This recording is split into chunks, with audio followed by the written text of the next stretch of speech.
Bonjour et bienvenue sur Provence Plus TV. Nous allons aborder aujourd'hui un dossier économique exclusivement consacré au marketing de réseau. Alors le marketing de réseau, vous avez tous entendu parler. Il y a bien un ami, il y a bien un voisin, un camarade, un collègue de travail qui a dû vous parler de cette question-là en vous proposant de rejoindre tel ou tel réseau de vente de tel ou tel produit. Il y en a dans tous les secteurs d'activité, les télécommunications, les produits de beauté, les produits bio, la diététique et tout un tas encore de choses qui aujourd'hui sont en train de rencontrer notre vie quotidienne. Alors pour parler de cette question qui peut encore être controversée pour certains, nous avons autour de nous 4 spécialistes de ces questions-là. Bonjour à vous tous. Voilà, on va essayer pour nos téléspectateurs de décrypter aujourd'hui d'abord la définition, puis aussi l'intérêt économique que peut représenter le marketing de réseau. Alors on va commencer par vous, Fabien. Bonjour Stéphane. Bonjour. Alors j'aimerais qu'avec vous on aborde rapidement la définition de ce mot marketing de réseau. Alors le marketing de réseau, qu'est-ce que c'est? C'est tout simplement une industrie qui vient des États-Unis et qui permet à beaucoup de gens à travers la planète de faire des compléments de revenus avec cette activité et pourquoi pas d'envisager d'en faire un plan de carrière. C'est ce qui s'est passé pour moi. Donc cette industrie, en quoi elle consiste concrètement? C'est ni plus ni moins que du bouche à oreille. Alors, ces entreprises américaines se sont rendues compte d'une chose, c'est que nous, simples particuliers, au quotidien, nous faisons de la publicité pour les entreprises en faisant du marketing de réseau, du bouche à oreille. Je vais vous donner un exemple très simple. On fait du marketing sans le savoir. Exactement. C'est-à-dire que demain, je vous recommande un bon resto. C'est une publicité qui est très efficace, qui marche, on le sait. Immanquablement, où il y a de fortes chances, vous allez aller dans ce restaurant, payer une facture et donc je génère un chiffre d'affaires justement avec ce bouche à oreille. Qu'est-ce qui se passe dans le système traditionnel? C'est que vous ne gagnez pas d'argent en ayant fait ce marketing de réseau. Avec le marketing de réseau que nous pratiquons, c'est justement faire la même chose, mais être rémunéré pour avoir justement fait cette recommandation. Et c'est une activité qui est en train de littéralement exploser, qui a une croissance annuelle qui est supérieure à 20% chaque année, ce qui, je peux vous garantir qu'actuellement, c'est vraiment une prouesse économique. À l'heure où vraiment on parle de crise financière, c'est une industrie... En tout cas, ça fait rêver. Hein. Alors ça fait rêver, c'est juste que c'est une autre manière de travailler. Certes, elle est différente, elle est peut-être vue par certains comme bizarre, mais c'est pas parce que c'est bizarre que ça marche pas. Et si on veut peut-être à un moment donné avoir des revenus bizarres, il faut peut-être faire des choses bizarres. Alors Thierry, maintenant je me tourne vers vous. Tout de suite, on va rentrer dans le dur, sur les questions juridiques. Alors on nous dit le marketing en réseau, c'est de la vente pyramidale. La vente pyramidale, c'est interdite. Bon, on sait aujourd'hui que ça marche pas vraiment comme ça. On sait que sur le plan du droit, il y a un espace qui existe juridiquement. Précisez vraiment à nos téléspectateurs aujourd'hui, légalement, vous êtes ici des professionnels, des gens qui avaient des revenus concrets, mensuels, cohérents, liés à ces activités-là. Dites bien aux téléspectateurs comment ça marche sur le plan juridique. Alors, déjà, bonjour à tous. Alors, effectivement, il ne faut pas confondre l'industrie du marketing de réseau avec ce qu'on appelle les bonnes vieilles sociétés pyramidales des années 80 qui ont effectivement traumatisé les Français. Alors, il faut bien comprendre quelque chose. Déjà, parlons de définition légale. Une société dite pyramidale, c'est quoi? C'est tout simplement une société qui ne vend rien du tout, où il existe des transferts d'argent entre les personnes, et où on est à peu près sûr et certain de ne jamais gagner plus que celui qui est au-dessus de soi, et certainement plus que celui qui est en dessous. Il faut bien comprendre quelque chose, le marketing de réseau n'a absolument rien à voir. Vous pouvez tout à fait dépasser la personne qui vous a parrainé, tel est mon cas, puisque mon parrain est à côté de moi, et dans notre société, nous avons des positions qui sont hiérarchiquement inversées par rapport à nos dates. Parlez-nous du terme de position. Alors, les termes de position, si vous voulez, dans le marketing de réseau, et ce qui est pour moi le plus... paritaire entre tout ce que l'on peut voir, c'est qu'en fonction de la structure de votre réseau, on parle généralement de branches, vous pouvez avoir une évolution qui peut être supérieure à la personne qui vous a parrainé. Tout simplement parce que peut-être que vous travaillez plus, que vous impliquez plus. L'élève a dépassé le maître. Tout simplement. Voilà. Pour ma part, c'est ce qui s'est passé. D'accord. Et il y a aussi l'acquisition client, bien entendu. Alors, comment chasser cette idée qu'il peut y avoir sur le plan juridique des soucis? C'est très simple. Allez. Pour se renseigner, c'est très simple. Il existe une fédération qui s'appelle la FVD, la Fédération de Vente Directe, et qui répertorie les sociétés qui sont plus ou moins affiliées à cette société. Je dis pourquoi plus ou moins, parce qu'en France, comme il y a encore beaucoup d'a priori, toutes les sociétés ne sont pas spécialement affiliées à la Fédération française, mais par contre sont affiliées à la Fédération mondiale.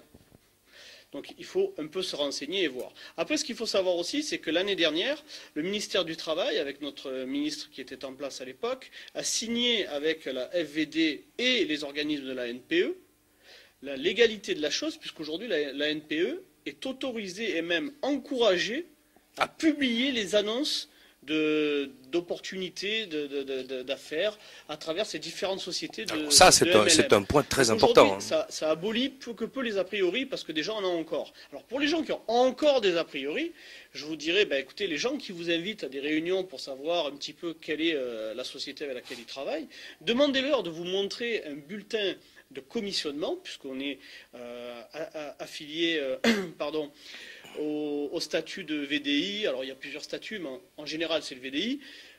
Et dans le VDI vendeur à domicile indépendant, voilà. Excusez-moi, qui a été voté par Alain Mandelin, qui était à l'époque ministre du Commerce, tout à fait. Et donc vous verrez à travers ces bulletins-là que l'on paye des charges sociales, que l'on paye de la TVA.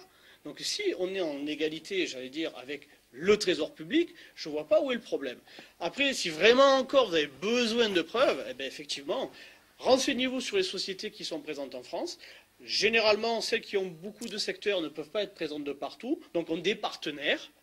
Et en fonction des partenaires, il y en a où c'est l'État. D'accord. Donc, vous nous dites simplement, il suffit d'aller à la pêche aux informations et on va trouver tout ce qu'il faut. Exactement. Alors maintenant, avec Sébastien et Vanessa, on va aborder l'aspect financier.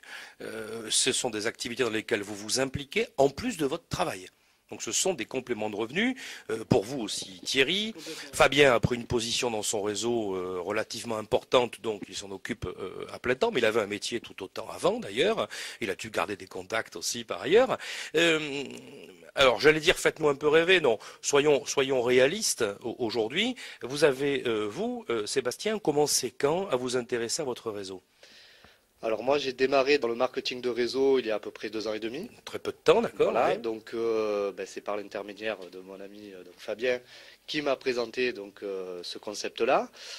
J'y ai adhéré et en effet j'ai une activité professionnelle principale, je suis salarié d'une entreprise et j'ai démarré cette activité pour générer ce que l'on appelle des compléments de revenus. Alors bilan, 2 ans et demi après, en pourcentage de vos revenus, ça représente combien ? Ça varie selon les mois en fait. Selon les mois. Donc, sur l'année, allez, sur une année. Sur l'année, on va dire par rapport à mon salaire de base. Oui, ça vous fait quoi? Un 13e mois, un 14e, un 15e? Oh, plus que ça même. C'est-à-dire? Ah oui, c'est... On parle pas d'argent, on parle de oui, pourcentage. Oui, tout à fait. Ça représente, je sais pas moi, à peu près peut-être entre 30 et 50% d'un revenu annuel. Ah ben ça vous fait effectivement 6 Ça mois fait de beaux d'activité. compléments, Ça ouais. fait 6 mois d'activité en plus, Exactement. d'accord? En pleine légalité, évidemment, Tout à fait, avec exactement. les éléments financiers et fiscaux dont parlait votre collègue. Exactement. Alors vous, Vanessa, de la même manière, vous êtes aussi salarié dans un secteur d'activité. On n'en parlera pas, hein, on va rester, nos auditeurs l'ont compris, sibyllins, hein, tout autant sur les activités habituelles que sur les réseaux que représentent ici nos invités. Vous avez une activité qui fait rêver, on va dire, une très belle activité. Et vous avez voulu, en plus, vous lancer dans le marketing de réseau. D'abord, pourquoi? Qu'est-ce qui vous a attiré? Bonjour à tous. Alors, pour dire ce que les téléspectateurs vont peut-être se demander ce que je fais, je suis hôtesse de l'air tout simplement. J'ai démarré le marketing de réseau tout simplement parce que j'avais pas de possibilité d'évolution dans le système traditionnel au sein de mon travail d'hôtesse de l'air. C'est le cas très probablement de dizaines de milliers de personnes en France, de beaucoup de gens qui ne peuvent pas évoluer malgré les ambitions. Hein. Donc, je suis quelqu'un d'ambitieux, je pense que je ne suis pas la seule en France ou au monde à vouloir gagner plus d'argent. Donc c'est la seule raison à la base pour laquelle j'ai démarré le marketing de réseau, puisque ça me permettait d'avoir des possibilités d'évolution vraiment propres à ce que moi je voulais faire de ma vie et de ma carrière professionnelle. Quelle ancienneté? Pareil, à peu près pareil que Sébastien, j'ai démarré le marketing de réseau bientôt depuis 2 ans, donc ça se passe très bien pour moi. Et des compléments de revenus Des significatifs. compléments de revenus, voilà, mais je serais dans le même ordre de rendement, entre 30 et 50%. Donc chiffré exactement, j'ai pas chiffré, j'aurais dû venir avec mes chiffres peut-être auparavant. En revanche, quelque chose qui est significatif, c'est qu'au bout d'un an d'activité avec le marketing de réseau, j'ai pu demander un mi-temps avec mon activité principale en tant qu'hôtesse de l'air. C'est-à-dire qu'aujourd'hui, je travaille 1 mois sur 2 en tant que salarié et je complète, donc je fais cette activité dans mes heures creuses, dans mes heures, disons, libres de marketing de réseau. Ça vous passionne? Oui, parce qu'au départ, on démarre pour l'argent et on se rend compte que ce n'est pas qu'une aventure financière. C'est humain. Oui, c'est également une grosse aventure humaine et de développement personnel. En quoi elle a changé votre vie depuis? Dites-moi, parce que vous avez quand même une vie active. Hôtesse de l'air, c'est pas rien, hein, on se voyage, hein, on voyage beaucoup, on se déplace, c'est déjà un métier très riche en soi. Votre nouveau métier dans le marketing de réseau, qu'est-ce qui vous a amené de plus? Alors, tout un tas de choses. Maintenant, ce serait difficile de résumer en 5 Rapidement, minutes 2 rapidement. ans d'activité. Je dois dire au niveau financier, ça c'est sûr que c'est indéniable, les chiffres sont là.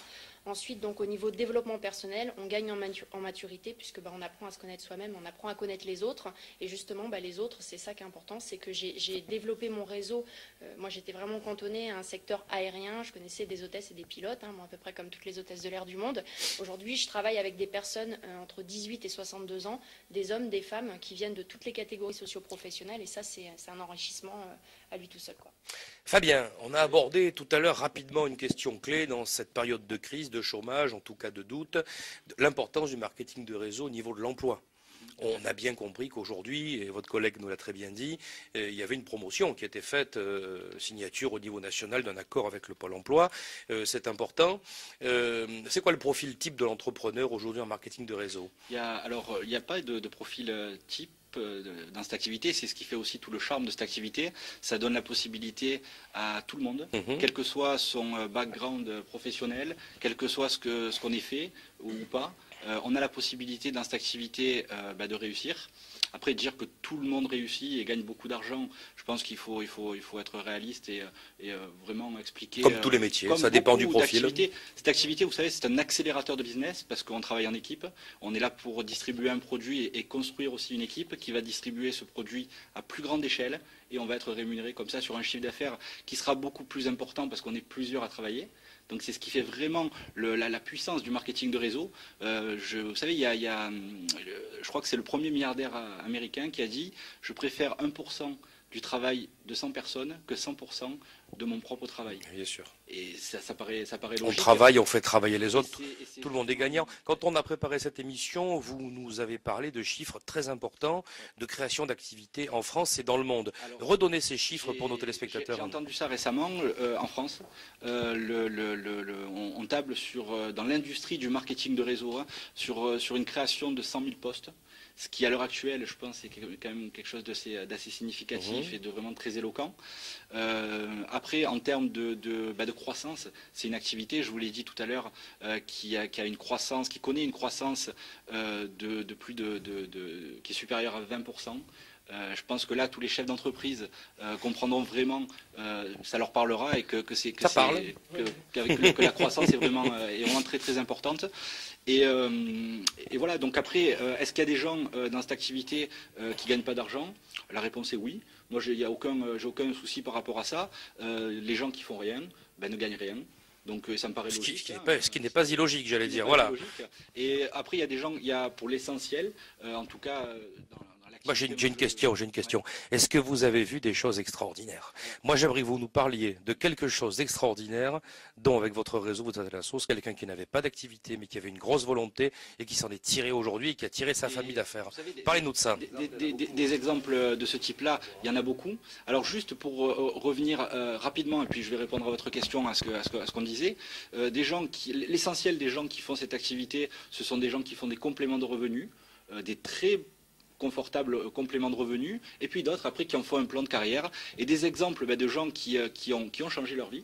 Il y en a aussi. Vous êtes fier? Vous êtes fier d'avoir participé à ça? Moi, je suis très fier parce que, si vous voulez, je trouve que c'est vraiment une activité où on peut regarder les gens dans les yeux et il n'y a pas de problème à avoir, dans le sens où si les gens ne font rien, moi, quelque part, j'ai pas de responsabilité par rapport à ça. Et c'est vrai que pour les gens qui ont... Mais si ça réussit, ça a été l'affaire de tous aussi. Ça a été aussi l'affaire de tous. La leur et celle des autres. Alors après, par rapport à d'éventuels échecs, si tant est qu'il y en ait, parce que j'allais dire l'échec, c'est uniquement les gens qui abandonnent. Hein, donc, alors on a une responsabilité en tant que leader à aider ces équipes à gagner de l'argent. C'est-à-dire que dans cette activité, ce que moi je trouve extraordinaire, c'est qu'on est tous indépendants. Mais on n'est jamais seul, parce qu'on travaille tous en équipe. C'est-à-dire que les personnes qui peuvent avoir éventuellement peur de ne pas réussir, parce qu'ils ne sont pas formés, parce qu'ils ne connaissent pas cette activité, si vous voulez, on est là pour les aider et pour faire gagner de l'argent à ces gens-là. Au jour d'aujourd'hui, je travaille pour mon équipe, et si je fais gagner de l'argent aux gens qui sont dans mon équipe, que j'affectionne en plus, ce qui gâche rien à la chose, je gagne de l'argent aussi. Donc au jour d'aujourd'hui, je suis l'outil de travail de mon équipe. Thierry, tout à l'heure on préparait cette intervention et en rigolant on me dirait un jour on vendra vraiment un peu de tout en marketing de réseau. Vous pensez qu'il y a une dimension universelle ? Pourquoi cette réussite? Est-ce que ça peut toucher tout? Est-ce que c'est une nouvelle manière de travailler qui va devenir plus importante encore dans les années qui viennent? En économie, on parle d'une société qui devient transversale. Et justement, la fin des sociétés hiérarchiques, vous vous sentez lié à ce modèle d'avenir économique dont vraiment les grands économistes commencent à parler aujourd'hui? Ça tombe bien que vous souleviez ce fait. Je voulais l'aborder tout à l'heure après le côté juridique et légal. Pour les gens qui aiment bien les chiffres et les preuves à l'appui, je fais partie de ces gens-là, puisque je travaille dans une société financière qui est la numéro 1 au monde dans l'assurance, où justement les sociétés hiérarchiques, comme vous avez pu le définir tout à l'heure, pour revenir à cet aspect structurel, la structure économique d'une société, quoi qu'on en pense, quoi qu'on veuille faire, elle est forcément pyramidale. Un patron gagnera toujours plus que ses salariés. C'est comme ça. On ne peut pas en revenir. Maintenant, dans cette société-là, c'est là où c'est intéressant. Tout à l'heure, Fabien vous faisait part des chiffres France. Moi qui suis souvent à l'étranger, je vous parlais des chiffres monde. Il faut savoir une chose, c'est que le marketing de réseau a généré plus de 273% de plus-value sur son chiffre d'affaires, toutes sociétés confondues. Je ne pense pas qu'un seul pays au monde soit capable de faire ne serait-ce que le 10e. Il faut bien comprendre ça. Aujourd'hui, on dit on vend de tout en marketing de réseau. Aux États-Unis, en Amérique du Nord, plus de 30% de la distribution des produits d'utilisation courante 30%. est issue du marketing énorme. de réseau. 1 millionnaire sur 4 naissant aux États-Unis est issu du marketing de réseau, chaque année. Alors, est-ce que c'est extraordinaire? Non. Tout à l'heure, on parlait des gens qui font de l'échec. Oui, il y a des gens qui font de l'échec, bien sûr. Mais au même titre qu'un plombier qui va acheter ses outils et qui ne se lève pas le matin pour aller travailler. C'est pas pour ça que la plomberie, c'est malsain. Non, il y a juste qu'il y a des gens qui travaillent et d'autres qui ne sont pas faits pour travailler de leur propre chef. Je considère tout le monde, attention, je ne dénigre personne. Et surtout pas les plombiers. Et surtout pas les plombiers. Il faut bien comprendre une chose, c'est qu'il faut de tout pour faire un monde. Le marketing de réseau, est-ce que ça peut être la solution pour tous? Oui. Est-ce que ça sera la solution pour tous? Non. Très bien. Alors justement, dans cette optique, Sébastien, les produits de marketing de réseau, aujourd'hui, on est très sollicité. Alors d'abord pour en acheter, déjà, et dès qu'on en achète tout de suite, on vous dit, mais tiens, pourquoi tu n'intègres pas le réseau? Alors vous avez une vocation de développeur, comme tous vos collègues qui sont ici. C'est quoi pour vous le profil, on va dire, psychologique de la personne qui risque de réussir là-dedans? Est-ce que vous avez une petite idée? Quand vous voyez des gens que vous ne connaissez pas, vous vous dites, tiens, celui-là ou celle-là, il y a quelque chose de bien qui va se préparer. Alors, ce qu'il y a, c'est qu'on ne peut pas déterminer à l'avance qui va réussir, qui ne réussira pas. Parce que les gens, ce qu'ils ont au fond d'eux-mêmes, il n'y a qu'eux qui le savent. Et nous, on ne le sait pas. Donc après, il y a évidemment, avec un peu de recul et d'expérience, on arrive à voir certains profils qui se dégagent et de déterminer. Mais après, c'est la volonté de chacun, c'est l'envie, c'est la résistance à l'échec. C'est-à-dire qu'on a des profils décalés, c'est-à-dire qu'on a des profils de gens qui sont des cadres supérieurs, qui ont vraiment du temps. On retrouve de tout. Et puis de l'autre côté, des gens qui sont au minimum sociaux et tout. Et les deux peuvent réussir. Exactement. En fait, il n'y a pas de... C'est l'entreprise démocratique. Voilà, il n'y a pas de critères, c'est-à-dire que tout le monde peut réussir. Le tout, c'est de s'en donner les moyens. Après, aujourd'hui, on retrouve dans le marketing de réseau, mais voilà, du jeune homme de 18 ans qui est étudiant au retraité de 65 ans, et en passant par toutes les catégories socio-professionnelles. Et voilà, tout le monde peut faire le marketing de réseau, tout le monde peut réussir. Après, c'est à chacun de faire ce qu'il faut pour réussir. Alors Vanessa, on va vers le mot de la fin, cette émission va s'achever. Vous êtes quand même tous des gens qui vont être aussi des formateurs. Vous formez les nouveaux qui arrivent, vous aussi. Hein. Qu'est-ce que vous diriez à nos téléspectateurs pour leur parler justement du fait que, comme l'a dit Fabien tout à l'heure, les gens sont encadrés, ils doivent agir, mais ils sont quand même pas seuls non plus. Et vous allez organiser des sessions de recrutement, puis des sessions de perfectionnement dans vos activités aussi. Les sessions de formation, oui, tout à fait. En fait, les sessions de formation sont organisées dans chaque marketing de réseau différent par les personnes qui ont débuté, c'est-à-dire que les anciens travaillent pour les nouveaux. Ça, c'est vraiment important de le comprendre. Et également par les entreprises directement. Alors, je connais pour ma part le fonctionnement de ma société de marketing de réseau avec laquelle je travaille. Je pense que c'est la même chose dans chaque société de marketing de réseau. C'est-à-dire que les personnes qui démarrent, le seul critère, et on en a plus ou moins parlé tous les quatre, le seul critère commun en fait qu'on a tous quand on démarre un marketing de réseau, c'est la motivation à gagner plus d'argent, à changer sa vie, à changer quelque chose financièrement dans sa vie. Mais nos réunions, restons sur nos réunions quand même. Et ensuite, donc, ce qui va nous aider, c'est les formations qui sont dispensées donc, par les leaders que nous sommes, tous les quatre, et tous les leaders qui font du marketing de réseau aujourd'hui en France et dans le monde, pour pouvoir aider les nouveaux qui n'ont aucune connaissance en marketing de réseau à se former grâce à ces formations. Fabien, un petit mot de conclusion. On a tous vu à la télé, dans les journaux, ces photos de grand-messes avec le ou les présidents fondateurs de tel ou tel réseau. C'est des paillettes ou il y a une réalité ? Non, vous savez, la promotion des événements est quelque chose qui est vraiment central dans cette activité, pour une raison très simple, et je vais être extrêmement sincère et honnête dans ce que je vais dire, c'est qu'au jour d'aujourd'hui, cette activité, pour moi, c'est pas réellement du travail. Alors, ça ne veut pas dire que c'est pas sérieux ou qu'on prend ça à la rigolade, mais je prends vraiment un réel plaisir à développer cette activité parce que je travaille avec mes amis, on gagne de l'argent ensemble. Et je peux vous garantir que c'est beaucoup moins pénible que de faire du marteau-piqueur. Et j'ai rien contre les gens qui font ça, et je les respecte. Ni contre les plombiers, donc. Ni contre les plombiers, voilà. Mais c'est vraiment un réel plaisir. Et donc c'est la raison pour laquelle ces événements, c'est à l'image en fait de ce qu'on vit dans cette activité.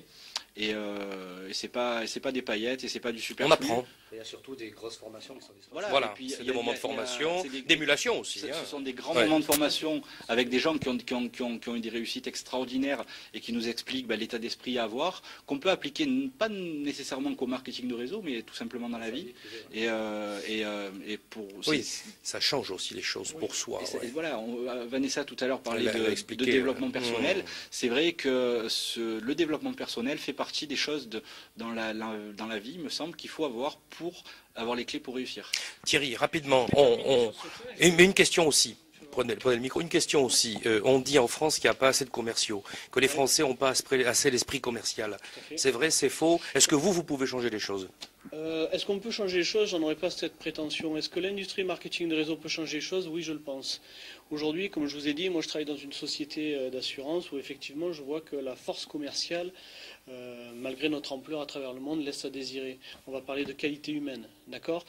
Dans ce marketing de réseau, justement, il n'y a pas de force commerciale. Parce que vos premiers clients, c'est déjà vous-même ou des gens de votre famille qui vont essayer vos produits, les tester. Certes, pour vous faire plaisir au départ. Mais quand un test qui peut être cruel. Voilà. Mais quand ils vont se rendre compte, oui, mais généralement, vous savez, quand on va voir sa famille ou ses amis, on n'y va pas avec le couteau dans le dos. On sait ce qu'on vend. Et le souci, et j'allais dire l'avantage pour nous, c'est là, c'est ce que je vous expliquais tout à l'heure, c'est qu'on va se retrouver à vendre des produits ou des services d'utilisation courante que les gens utilisent déjà. Mais la seule différence, c'est que nous, on va leur distribuer moins cher. Alors pourquoi? On n'a pas de baguette magique, pas de pub, pas de locaux, pas de gestion de stock, pas de gestion de personnel.